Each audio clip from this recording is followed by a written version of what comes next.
बड़ी खबर यह है कि गहलोत सरकार के वर्तमान कार्यकाल के 3 साल आज पूरा होने जा रहे हैं। इस मौके पर प्रदेशवासियों को बड़ी सौगातें मिलेंगी। मुख्यमंत्री अशोक गहलोत प्रदेश की जनता को 14,000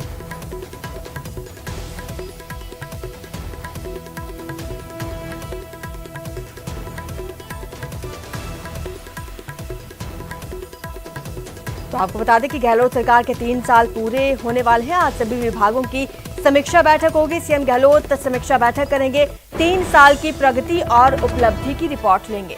शाम 5 बजे सीएम समीक्षा बैठक लेंगे और सचिवालय कॉन्फ्रेंस हॉल में ये बैठक होनी है, जिसमें सभी विभागों के तमाम अधिकारी मौजूद रहेंगे और इस समीक्षा बैठक में अपने काम का फीडबैक देंगे।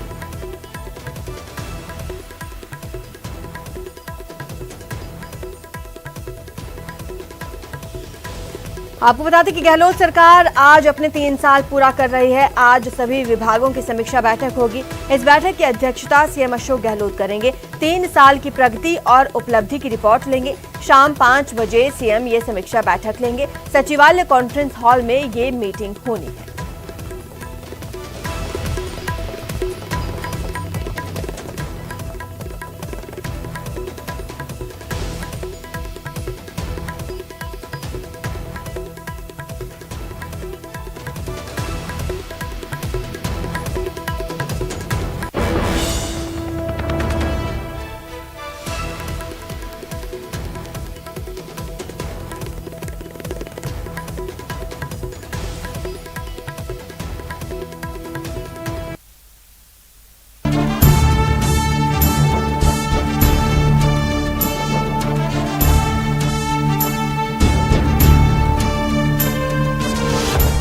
सत्रह दिसंबर को पूरे हो रहे हैं सरकार के 3 साल।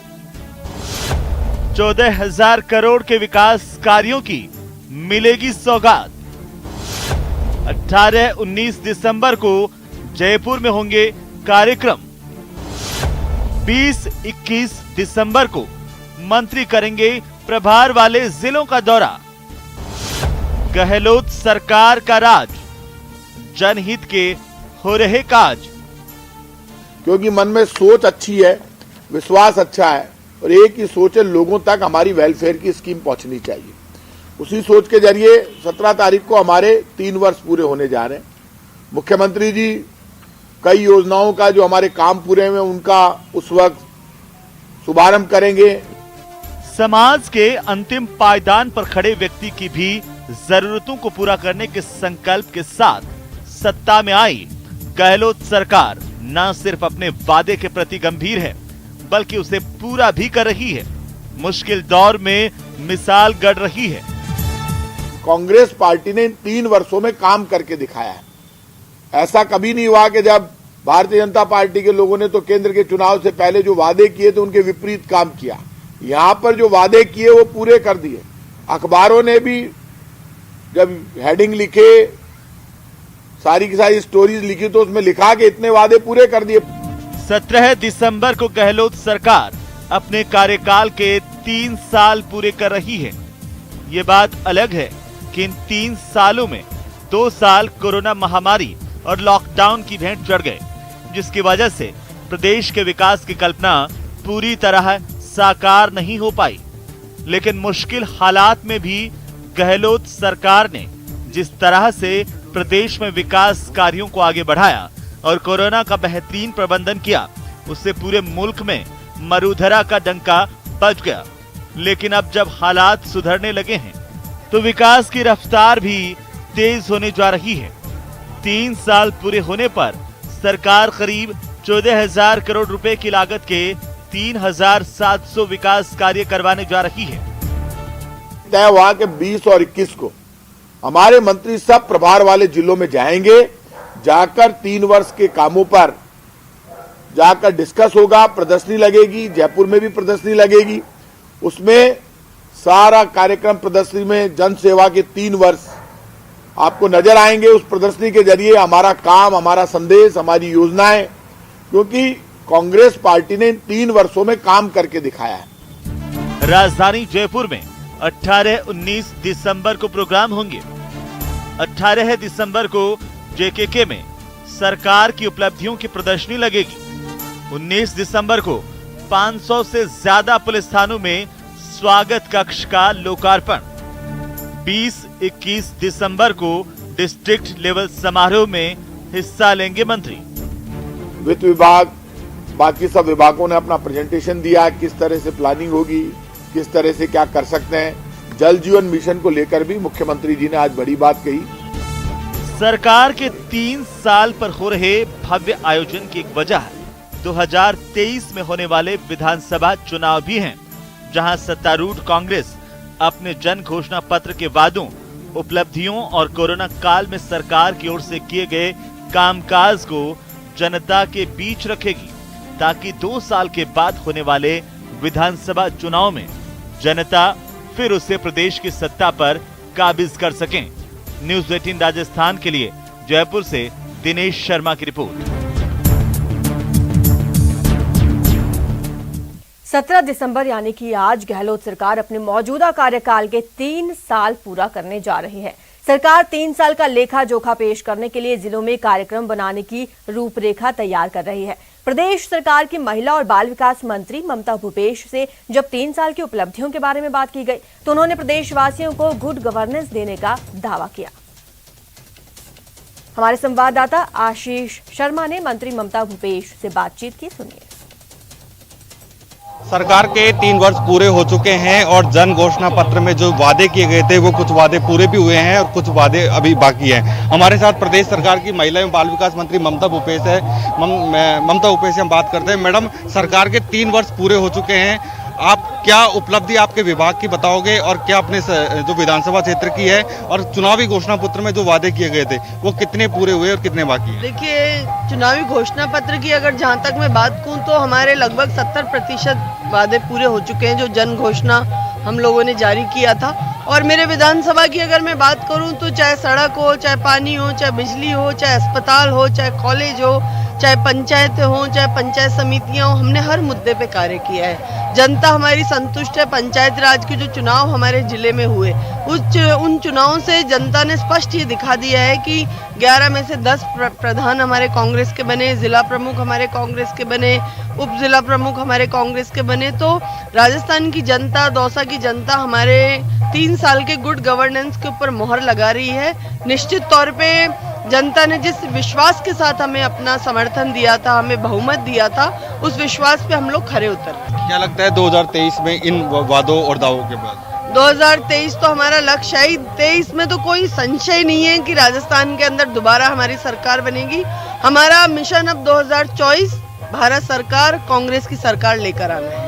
बिल्कुल, ये थी प्रदेश सरकार की महिला एवं बाल विकास मंत्री। इनका स्पष्ट कहना है कि 2023 उनका हो चुका है और उनका किसी तरह का पूरे तरह का आत्मविश्वास है और 2024 उनका टारगेट है। आशीष शर्मा, न्यूज़ 18, दौसा।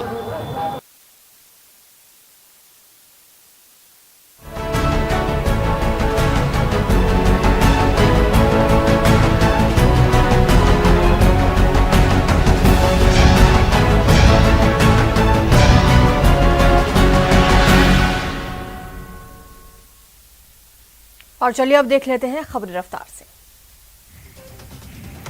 दिल्ली में कोरोना के केसेस लगातार बढ़ रहे हैं। गुरुवार को ओमिक्रॉन के 4 नए केस सामने आए। राजधानी में अब तक 10 मामले आ चुके हैं। देश में अब तक 87 मामले सामने आए।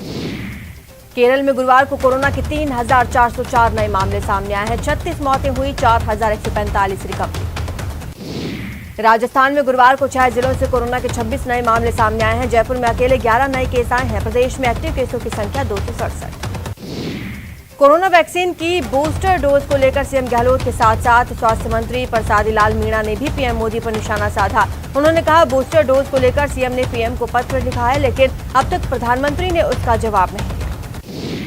गोवा विधानसभा चुनाव 2022 के लिए कांग्रेस ने अपनी पहली लिस्ट जारी कर दी है। पार्टी ने 8 उम्मीदवारों की पहली लिस्ट जारी। कोरोना महामारी के चलते 9% एमएसएमई बंद हुए। राहुल गांधी के सवाल पर एमएसएमई मंत्री नारायण राणे ने ये जानकारी। प्रधानमंत्री मोदी ने प्राकृतिक खेती पर किसानों से संवाद किया। वीसी के जरिए हुए संवाद में पीएम ने कहा, सरकार ने किसानों के लिए बीज से बाजार तक किए कई काम। उन्होंने कहा कि प्राकृतिक खेती से कायाकल्प होगा। 1971 में पाकिस्तान पर जीत के 50 साल पूरे। इस मौके पर पीएम मोदी ने दिल्ली के नेशनल वॉर मेमोरियल में आयोजित समारोह में शिरकत की। कांग्रेस नेता राहुल गांधी गुरुवार को विजय सम्मान रैली को संबोधित करने के लिए देहरादून पहुंचे। इस दौरान वो राज्य की सत्ता में काबिज बीजेपी और केंद्र की मोदी सरकार पर जमकर निशाना साधते नजर आए। देहरादून में विजय सम्मान रैली को संबोधित करते हुए राहुल गांधी ने कहा, उनके परिवार ने देश के लिए कुर्बानी दी। मेरी दादी देश के लिए शहीद हुई। मेरा और आपका कुर्बानी का रिश्ता है। जो कुर्बानी उत्तराखंड के हजारों लोगों ने दी, वो कुर्बानी मेरे परिवार ने दी। स्वर्णिम विजय दिवस के मौके पर सीएम अशोक गहलोत जयपुर के अमर जवान ज्योति पहुंचे। उन्होंने शहीदों को याद किया। स्वर्णिम विजय दिवस के मौके पर मुख्यमंत्री ने केंद्र सरकार पर जमकर निशाना साधा। उन्होंने कहा, देश में लोकतंत्र खतरे में है और देश में स्थिति नाजुक है। झुंझुनू में विजय दिवस के मौके पर शहीद स्मारक पर श्रद्धांजलि कार्यक्रम का आयोजन। इस दौरान राज्य के परिवहन मंत्री बृजेंद्र सिंह ओला ने फूल चढ़ाकर शहीदों को नमन। Army chief general MM Naravane को चीफ ऑफ स्टाफ कमेटी का चेयरमैन बनाया गया। उन्हें देश का नया सीडीएस बनाए जाने की अटकलें थी, लेकिन इस बीच बुधवार को उन्हें सीयूएससी के चेयरमैन का पद सौंपा गया। दिल्ली में रक्षा संपदा दिवस के मौके पर रक्षा मंत्री राजनाथ सिंह ने कहा, सरकार लगातार सशस्त्र बलों को सुदृढ़ और सशक्त बनाने का सिलसिला शुरू किया है, उसमें पूरा योगदान। कैबिनेट ने बुधवार को लड़कियों की शादी की न्यूनतम उम्र को 18 से बढ़ाकर 21 करने के प्रस्ताव को मंजूरी दी। नरेंद्र मोदी सरकार के इस फैसले से भारत में महिला और पुरुषों की शादी की उम्र एक समान हो जाएगी। प्रदेश के उपनेता प्रतिपक्ष ने लड़कियों की शादी की उम्र भी 21 साल करने के केंद्रीय कैबिनेट के फैसले को ऐतिहासिक कदम करार दिया। राजेंद्र राठौड़ ने कहा, इस फैसले से देश में मातृ और शिशु मृत्यु दर में कमी आएगी। पूर्व चिकित्सा एवं स्वास्थ्य मंत्री डॉक्टर रघु शर्मा गुरुवार को केकड़ी के दौरे पर रहे। इस दौरान शर्मा ने अरवड़ गांव में आयोजित प्रशासन गांव के संग अभियान में हिस्सा लिया। प्रदेश सरकार ने मुख्यमंत्री चिरंजीवी स्वास्थ्य बीमा योजना में 18 नए पैकेजेस जोड़े हैं। अब योजना में पैकेजेस की संख्या 1579 से बढ़कर 1597 हुई।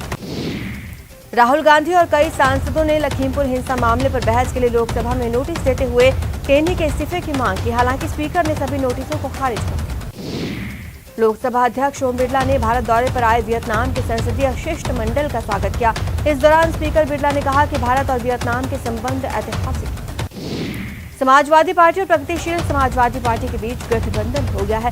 सपा के मुखिया अखिलेश यादव ने अपने चाचा शिवपाल यादव से मुलाकात के बाद ये जानकारी दी। किसान आंदोलन स्थगित होने के बाद गाजीपुर बॉर्डर से भी यूपी से दिल्ली आने वाला रास्ता खुल गया। हालांकि हाईवे का आखिरी भाग दिल्ली और यूपी पुलिस ने अभी बंद रखा है। किसानों को लौटने के बाद दिल्ली के तीनों बॉर्डर खुल गए हैं। टिकरी के बाद सिंघू बॉर्डर भी खुल गया।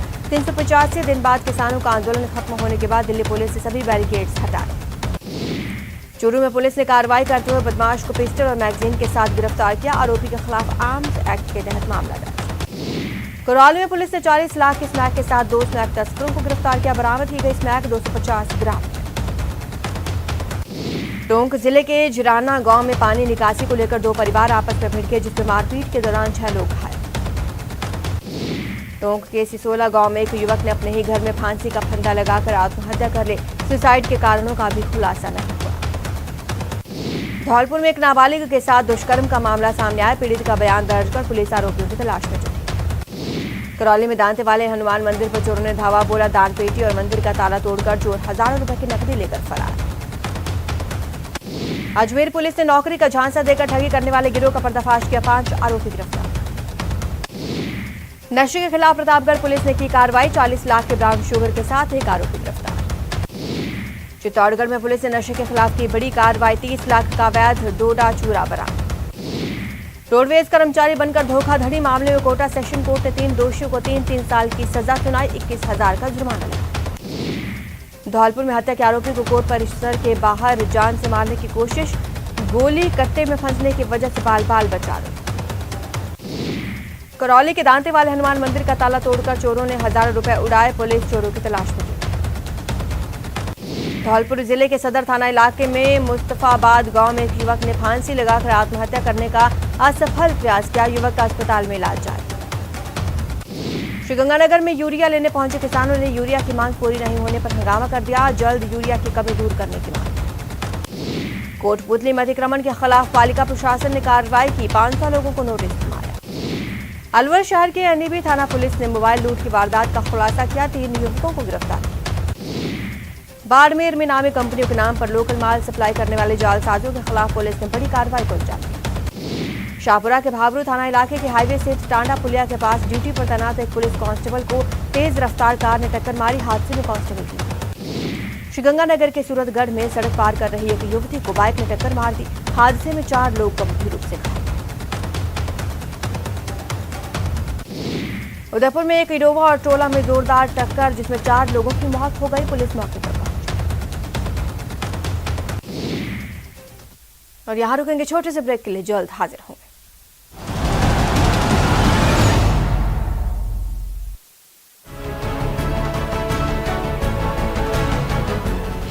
महामारी से लड़ाई, सियासी मकड़जाल,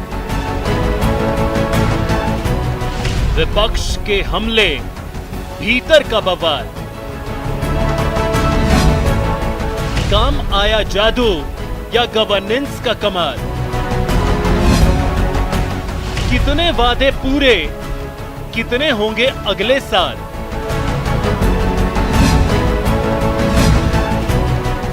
सरकार के 3 साल देखिए न्यूज़ 18 राजस्थान। बड़ी खबर सीकर से, जहां रफ्तार का कहर देखने को मिला। बस ने स्कूटी को टक्कर मार दी और इस हादसे में दंपति की मौत हो गई है। उनकी बेटी गंभीर रूप से घायल है। मृतकों का आज पोस्टमार्टम कराया जाएगा। आपको बता दें, रानौली इलाके में यह हादसा हुआ, जहां बस ने एक स्कूटी को टक्कर मार दी। स्कूटी सवार दंपति की मौत हो गई है। उनकी बेटी गंभीर रूप से घायल है, जिसे अस्पताल में भर्ती करा दिया गया है। आज मृतकों का पोस्टमार्टम कराया जाएगा। आपको बता दें कि रानौली इलाके में ये हादसा हुआ है।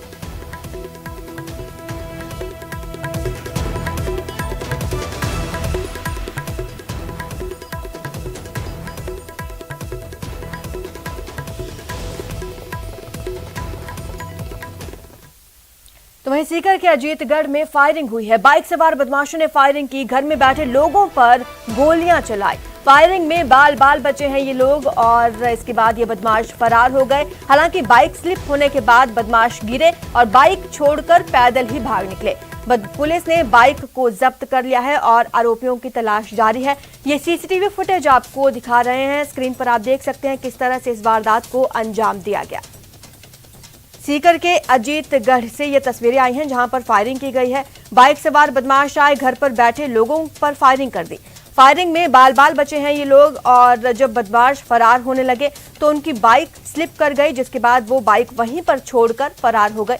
बाइक को जब्त कर लिया है पुलिस ने और अब आरोपियों की तलाश शुरू कर दी गई है। इसी बीच बड़ा सवाल यह है कि बदमाशों की गिरफ्तारी कब होगी? क्या खत्म हो गया है पुलिस का इकबाल?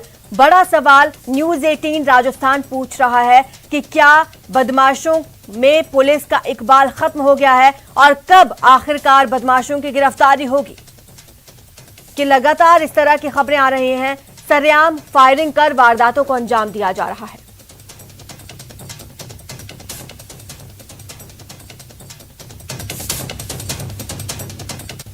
तस्वीरें देखिए किस तरह से बेखौफ हो चुके हैं बदमाश। पुलिस का इकबाल पूरी तरह से खत्म हो गया है। सरेआम फायरिंग की गई और फायरिंग कर बदमाश फरार हो रहे थे। उसी समय उनकी बाइक स्लिप कर गई। पुलिस मौके पर पहुंची, बाइक को कब्जे में ले लिया है। हालांकि आरोपी फरार हैं, जिनकी तलाश जारी है। तो वहीं सार्वजनिक क्षेत्र के बैंकों में हड़ताल है। आज भी सभी बैंक बंद रहेंगे। निजीकरण के विरोध में यह हड़ताल की जा रही है। प्रदेश की 4000 ब्रांचेस में ताला लटका हुआ है। हालांकि इससे लोगों को भी परेशानी हो रही है, लेकिन आपको बड़ी खबर बता रहे हैं, आज बैंक हड़ताल का दूसरा दिन है। निजीकरण के विरोध में यह हड़ताल की जा रही है। सार्वजनिक क्षेत्र के बैंकों में यह हड़ताल है। आज सभी बैंक बंद रहेंगे। प्रदेश की 4000 ब्रांचेस में ताला लटका हुआ है।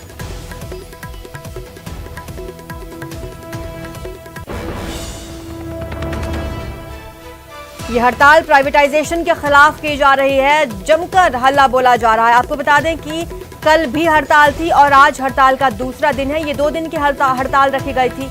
आज भी कई ब्रांचेस बंद रही।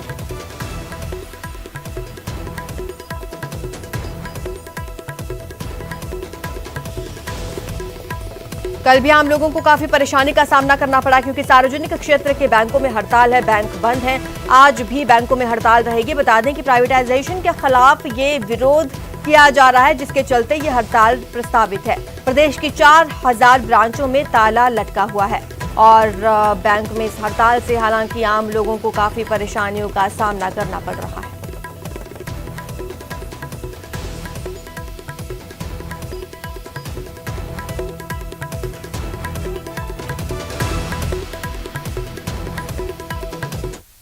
तकनीकी शिक्षा राज्य मंत्री डॉक्टर सुभाष गर्ग ने गुरुवार की रात भरतपुर में पुलिस की गश्त व्यवस्था और रैन बसेरों का औचक निरीक्षण किया। तकनीकी शिक्षा मंत्री सबसे पहले रेलवे स्टेशन पर बने रैन बसेरे का निरीक्षण करने पहुंचे, जहां व्यवस्थाओं को लेकर उन्होंने काफी नाराजगी जताई और कहा कि रैन बसेरे पर जो भी केयरटेकर तैनात हैं उसे तुरंत निलंबित किया जाए और ठेकेदार को पाबंद किया जाए। उसके बाद उन्होंने रेलवे पुलिस चौकी का भी निरीक्षण किया, जहां पर ताला लगा हुआ मिला। उन्होंने तुरंत एसपी को निर्देश दिए कि रेलवे पुलिस चौकी इंचार्ज को लाइन हाजिर किया जाए। इसके अलावा भी कई जगहों पर अव्यवस्थाएं देखने को मिली। रात्रि में औचक निरीक्षण के दौरान डॉक्टर सुभाष गर्ग से बातचीत की हमारे संवाददाता दीपक पुरी ने सुनी। एक तो क्योंकि सर्दियों का मौसम है, नगर निगम की तरफ से यहाँ आश्रय स्थल बनाए हुए हैं, उनकी व्यवस्था देखना है, वहाँ सफाई की क्या व्यवस्था है, केयर टेकर किस तरह से काम कर रहे हैं। तो कुछ जगह ठीक मिला, कुछ जगह ख़राब मिला। जहाँ ख़राब मिला, जहाँ केयर टेकर जिम्मेदार है, उनको चार्जशीट और हटाने के मैंने निर्देश दे दिए हैं। और जहाँ सफाई की व्यवस्था है, वहाँ नगर निगम कमिश्नर इन सबको कहा है सफाई और अच्छी कर दी जाए। 2 जगह अच्छा मिला, जनाना हॉस्पिटल का ठीक था और आरबीएम का भी काफ़ी ठीक था। इधर रेलवे स्टेशन का थोड़ा है, एक यहाँ का थोड़ा है। ये भी निर्देश दिए कोई भी शराब पी के अगर इसमें एंट्री करता है तो केयर टेकर को जो है उसके खिलाफ कार्रवाई की जाए, उसको हटा दी। नगर निगम द्वारा भरतपुर शहर में 4 रैन बसेरे संचालित किए गए हैं, जिनका आज औचक निरीक्षण करने के लिए तकनीकी शिक्षा मंत्री डॉक्टर सुभाष गर्ग निकले हैं। उन्होंने जो रैन बसेरे हैं उनका औचक निरीक्षण किया। उनसे बात करते हैं। सर, आज आपने औचक निरीक्षण किया है रैन बसेरों का, सर किस तरह की व्यवस्थाएं आपको मिली हैं? देखिए, आज इस शहर के दौरे पर निकला हूँ। रात को मैं पुलिस की भी व्यवस्था को देख रहा हूँ और आश्रय स्थलों को जो नगर निगम के उसमें देख रहा हूँ। रेलवे स्टेशन के आश्रय स्थल को देखा, वहाँ की गंदगी और सबको देख करके वहाँ के केयर टेकर के को भी कहा सस्पेंड किया जाए। प्लस जो नगर निगम की जो इंस्पेक्टर लेवल का कोई भी अधिकारी है जो उसकी ड्यूटी बनती है कि सफाई और वो सब नहीं रही है, उसके लिए भी कहा उसको भी चार्जशीट दी जाए कि वो क्यों नहीं इंस्पेक्शन करते हैं टाइमली। गंदगी हो रही थी बुरी तरह यहाँ। अब मैं दूसरा फिर मैं पुलिस चौकी गया हूँ, रेलवे पुलिस चौकी, वहाँ ताला था पुलिस चौकी पर, कोई भी आदमी नहीं था। तो एसपी को कहा है कि उस जो इंचार्ज है चौकी का उसको एपीओ किया जाए। और अब मैं आरबीएम हॉस्पिटल के इसके आश्रय स्थल पर आया हूँ। यहाँ व्यवस्थाएं काफ़ी ठीक मिली हैं मुझे और उम्मीद करता हूँ यहाँ थोड़ी बहुत कमियाँ उनको भी इंस्ट्रक्शन दे दिया है, वो सुधर जाएंगी। सर, लगातार जो शहर के लोग हैं वो आपसे उम्मीद रखते हैं कि शहर में जो व्यवस्थाएं हैं उनको बेहतर किया जाए, तो आगे जो प्रयास हैं वो क्या किए जाएंगे? जैसे आपने रात्रि में निरीक्षण किया है। बिल्कुल पूरा फोकस शहर के व्यवस्था जो है चाहे कानून की हो, चौक चाबंद होनी चाहिए। जो नगर निगम का काम है निश्चित रूप से जो ये काम कर रहे हैं, लेकिन जो केयर टेकर और कॉन्ट्रैक्टर्स की कमी की वजह से और नगर निगम का इतनी मैं मानता हूँ कि वो उचित निगरानी नहीं कर रहे हैं। जो मॉनिटरिंग होनी चाहिए, जो इंस्पेक्टर या जो इनके केयर टेकर हैं वो देखते नहीं आश्रय स्थलों को जाकर के कि भाई वहाँ क्या गंदगी, अगर देखते रहें तो ये नौबत ही नहीं आए। तो इसलिए आज मैं इस शहर के दौरे पर निकला हूँ, देख रहा हूँ यहाँ चारों स्थलों को देखूंगा, शहर को पुलिस की व्यवस्था देख रहा हूँ कहाँ क्या स्थिति है और आने वाले समय में निश्चित रूप से और भी इसको मैं गहन तरीके से शहर की व्यवस्था को मैं कोशिश करूंगा कि इसकी जल्दी ठीक हो। बिल्कुल, तो ये तकनीकी शिक्षा जो राज्य मंत्री हैं वो देर रात्रि में शहर के दौरे पर निकले। उन्होंने पुलिसिंग की व्यवस्था को भी देखा है और नगर निगम द्वारा जो रैन बसेरे संचालित हैं उनकी व्यवस्थाओं को भी देखा है और व्यवस्थाओं को देकर के जो संबंधित अधिकारी हैं उनको आवश्यक दिशा निर्देश दिए हैं। कैमरा पर्सन दिलीप के साथ दीपक पुरी, न्यूज 18 भरतपुर। फिलहाल इतना ही। चलते चलते एक नजर सुर्खियों पर।